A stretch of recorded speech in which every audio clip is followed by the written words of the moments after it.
బీసీలో కులగణన చేసి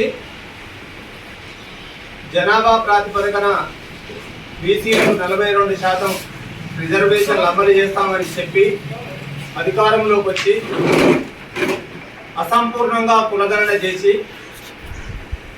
గత 10 సంవత్సరాల క్రితం ఉన్నటువంటి జనాభా కన్నా తక్కువగా 5.5% తక్కువగా లెక్క చూపెట్టి ఈరోజు 42% రిజర్వేషన్లను అమలు చేయడానికి పూనుకోకపోవడాన్ని బీఆర్ఎస్ పార్టీగా బీసీ సంఘాలుగా సంపూర్ణంగా ఖండిస్తూ ఉన్నాం.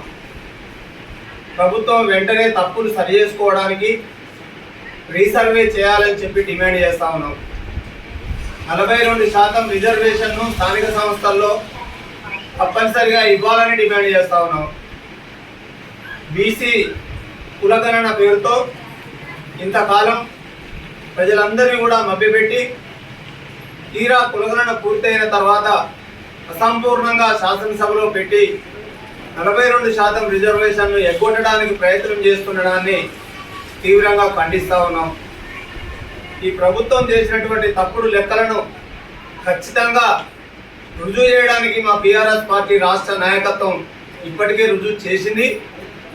మళ్ళీ కావాలంటే కూడా రుజువు చేయడానికి సిద్ధంగా ఉన్నది.